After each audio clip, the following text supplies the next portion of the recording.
You may know or have heard of Truk Lagoon. Recently, my wife and I were able to visit Truk, or as it's now called, Chuuk.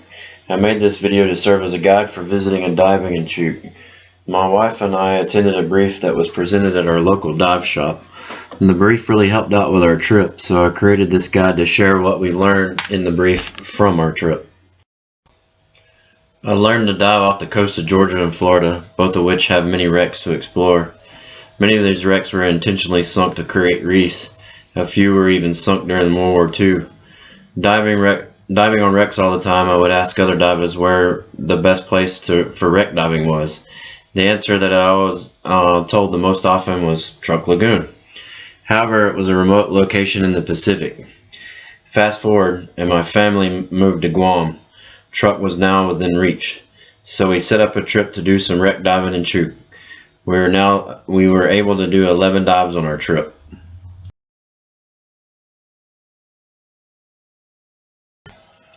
If you're not familiar with Chuuk, it's one of 4 states that belongs to the Federated States of Micronesia. Chuuk is an atoll with many islands. We stayed on the island of Wino, if that's how you say it, which has the airport, the port, and the largest village.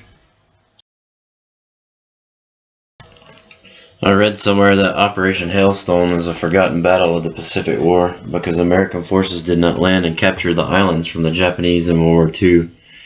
An American task force launched a wave of air attacks over 2 days against Japanese forces on Chuuk. Over 200 aircraft and many ships were destroyed. Here are some of the pictures that the Truk Lagoon Resort had hanging on the wall in the lobby. Most of the ships that were sunk were cargo ships. Most Japanese warships had left not long before the attack. You can find out more about the history about this online.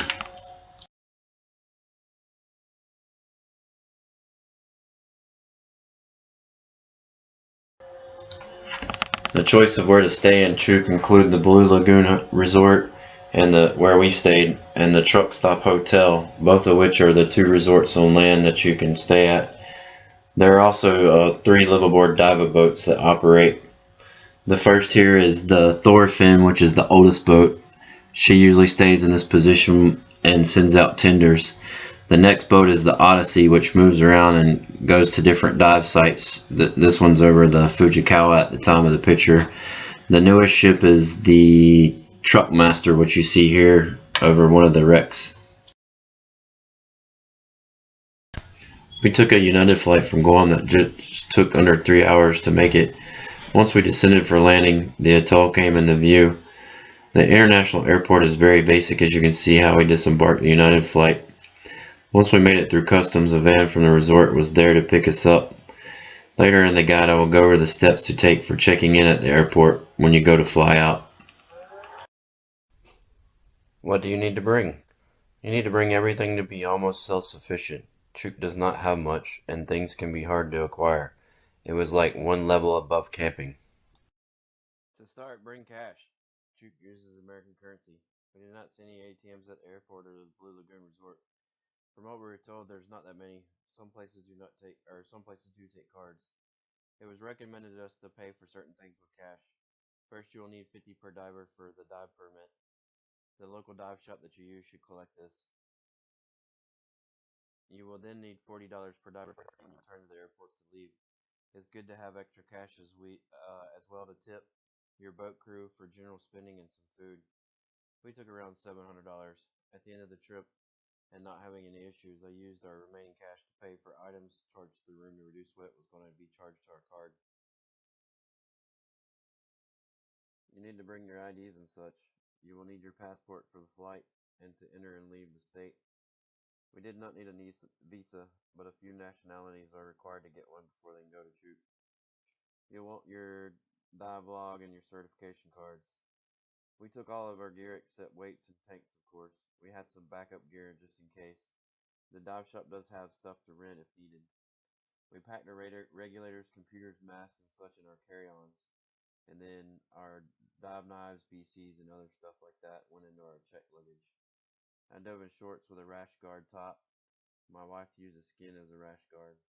And we both had gloves so that we could hold on to lines as needed or to have our hands protected. You'll want to bring a dive light and a backup for going into the dark areas of the wreck. You will need to beg, borrow, or steal a camera or three or four to bring to record everything. I used a Hero Pro for our trip. I wish we had an extra camera for my wife to use as well while we're there. If your diving requires the use of a pony or a deco bottle, bring the rigging. Don't forget extra batteries and chargers for everything. I even brought a power strip to help with having room to plug all the stuff in. We did not need to use a travel adapter, but we brought one. Bring over-the-counter medication that you may need. Don't forget your prescription meds as well. It would also not hurt to make sure that your prescription med is legal and true. It was recommended to us to bring garbage bags to pack damp or wet items in for flying home. We kind of did this for our check bags. Of course, you want some sunscreen because you'll be outside a lot. We did not need any bug spray, but I think we had some just in case. We both had a rain jacket used to block the wind when needed, such as in between dives. Blue Lagoon has an outdoor bar, but it was limited to a selection of spirits. I brought two 750 milliliter size bottles of whiskey that I like and some wine for the wife. We left what was left over in our room when we checked out. We wish we had had a dry bag for the dive boat, but we didn't, and we have one, but we didn't bring it. And a tablet or computer with movies stored on it for at night. There's not much to do, and the TV in the room doesn't have cable. Besides the stuff that's recommended for you to bring, it was suggested that we bring, stuff for our boat crew. We were told that the batteries that they can get are really poor quality, so we brought extra AA, AAA, and C batteries for the boat crew. You would have thought that we had brought them gold. We also shared our snacks with the crew. I would recommend that the group discuss what extra candy and snacks each person will provide. They really were about canned tuna, so we gave most of ours to them. Anything chocolate is a hit. We also bought one of the big bags of mixed candy that was for Halloween. If you have old clothes that are still good and you want to get rid of, bring that as well, especially for women and children. This also goes for dive gear. We were told that a lot of dive guides' own gear was donated to them. To have a better diving experience, I would recommend having at least an advanced certification in nitrox. We did 2 dives on the first day we were there of arrival and 3 dives every other day. The dive shop has a hut to store and dry gear. We stored all of our dive gear there except for our computers in the hut. They have small boats with a crew of two to take out the dive groups. The dive guide dives with you and knows where to find the wrecks because most of them do not have a float on the surface marking the wreck. The floats have been suspended about 20 feet so that the wrecks are not looted. The boat crew may or may not speak English, but they will know some words related to diving. Surface animals will be spent either snorkeling or hanging out in an area that the resort has on another island. The dive guide may even request that lunch be brought, and that can be set up with the restaurant the night before. We would get a lunch more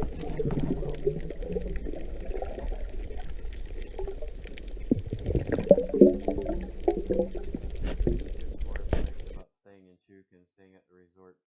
We did not get a SIM card for our cell phones that they would work since our trip was short. The resort was renovating a section of the rooms. I do not know how these would be, but ours was basic. It has two standard beds, an old box style TV not connected to anything, a balcony, and a bathroom with a shower and a storage area. We only had hot water for the shower one night, a few nights with warmish water, and the rest were cold. A light switch panel would shock you if you touched it wrong, and I think the smoke detector didn't work. Might want to bring a cheap one. Oh, and the phone did not work as well. However, our room was clean and they did their best to get us anything we needed if we requested it. The rooms were in separate buildings from the lobby. The lobby has a gift shop with snacks and drinks.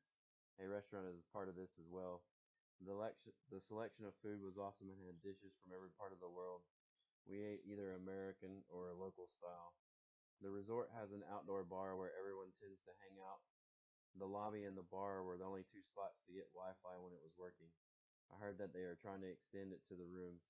It's not fast Wi-Fi, but it will work for sending messages and uploading a few photos.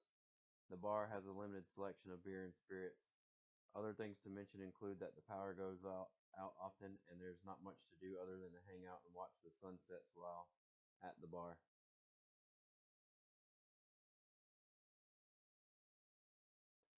Don't forget to be mindful of the local culture. It's part of their culture for women to cover up their thighs and dress somewhat modest. If a woman talks to a man whom she is not related, it was explained that this is like a marriage proposal. At the resort, this is not much of an issue as it might be out in town. We did see a female guest who was going around with a thong cut bikini bottom that did not cause any issues that we are aware of. Just be aware and think before you act.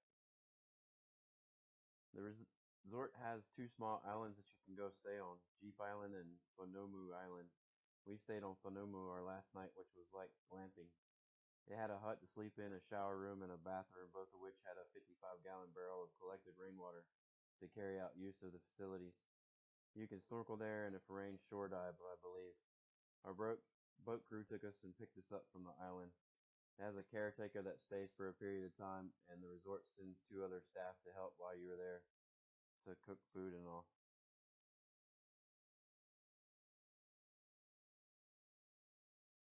Our time in Chuuk came to an end. The international airport is very basic and does not work like what you are probably used to. You will first go to the United counter and check in. They will take your check bags and have you open them for inspection. The agent will take your boarding pass to the first window to the left. Here you will pay the departure fee. That person will then hand your paperwork to the next window, which is customs. They will check you out and hand you all of your paperwork. The non-secure lobby area is a covered area with limited seating and bathrooms that are probably locked. There will be people there asking for handouts and others that seem to be gang related. They did not cause any trouble on our trip though. At some point, the security checkpoint will open and you will be allowed to pass through to the other waiting area. It's basic as well and has a restroom and a snack hut. Your flight will land and let passengers off to hang out while the aircraft is being serviced. Then they will announce when it's time to reboard the aircraft. This concludes the guide. The only other recommendation that I can make is to research the wrecks and make a list of those that you want to dive, such as the Fujikawa, the Shinkanku. Remember to make the best of it and not to worry about the other things because you will be diving to go sleep. If you have any questions, please ask in the comments.